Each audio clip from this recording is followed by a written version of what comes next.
Hey guys, Shane here with One Shift at a Time. How you doing? We're going to do the USFL. We're going to do a preview of the championship game that's coming up. We're going to go through a little bit of how they got here, the two teams that are in the championships directly. I didn't watch full games. I did watch the extended highlights though of every single game. Of course, a little difficult to watch in Canada to get the live feeds, but we'll figure out a way.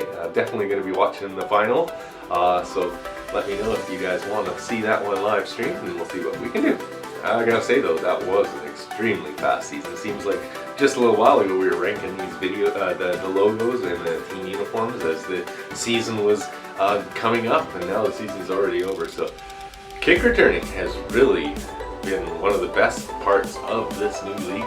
We're seeing kick returns happen all the time. I think there were 3 in one of the championship games, championship semifinals as well. So love seeing the return of the kicks and seeing them affect games again instead of just the boring kick into the end zone starting at the 25-yard line that happens within the NFL.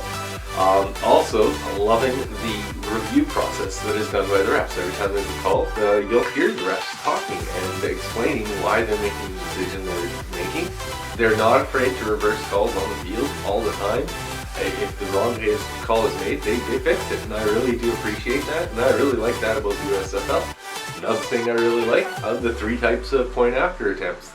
You got the 1, the 2, and the 3-point attempt from varying distances from the goal, and I think this is just a really neat way to replace the point after attempt, which in the NFL is kind of just a gimme.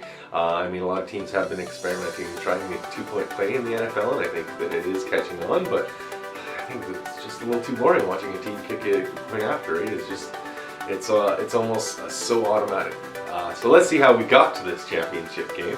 And that started up in the north. So in the north we had the 9-1 New Jersey Devils, and they took on the 6-4 Philadelphia Stars.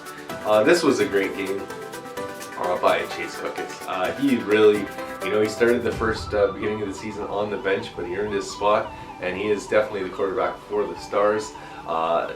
Just as I said, he did get injured there for a bit.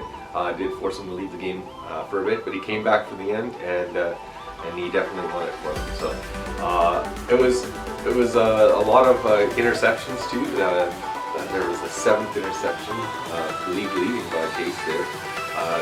So just great game by the Stars. In the South, we had the 9-1 Birmingham Stallions, and they played their first game away from home. So this game was in Canton, Ohio, whereas every other game, of course, has been played in Birmingham. It didn't really seem to affect them as they were able to get past the 6-4 New Orleans Breakers, and they got past them with relative ease. That one was not as close as the other semi-final. Both were really exciting games, so I enjoyed watching both of them. Sorry, that one. This is going to set up the finals between the Philadelphia Stars and the Birmingham Stallions. The Stars enter this match with the league best 22 forced turnovers, led by Channing Stripling, who has those 7 of those interceptions as we talked about this year. Chase Cookis has come alive this season after watching the first few games.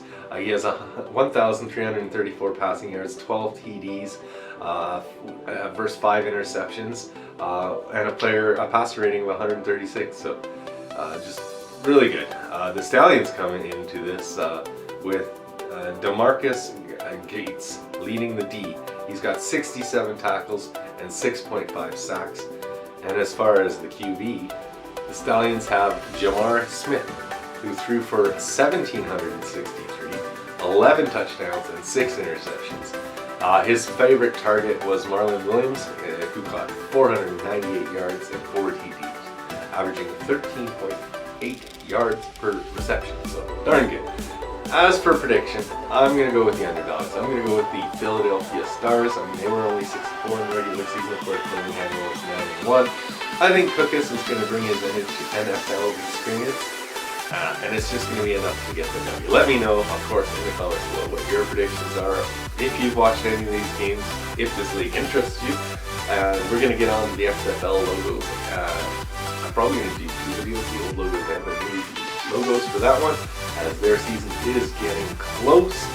They are doing training camps. I've seen some of those rock videos, so looking forward to the XFL as well. Really enjoyed the USFL, and I'm really looking forward to that championship game. Hope you guys enjoyed, and if you did, please consider hitting that subscribe button, like this thing, share it around, and as always, see you guys in the next episode.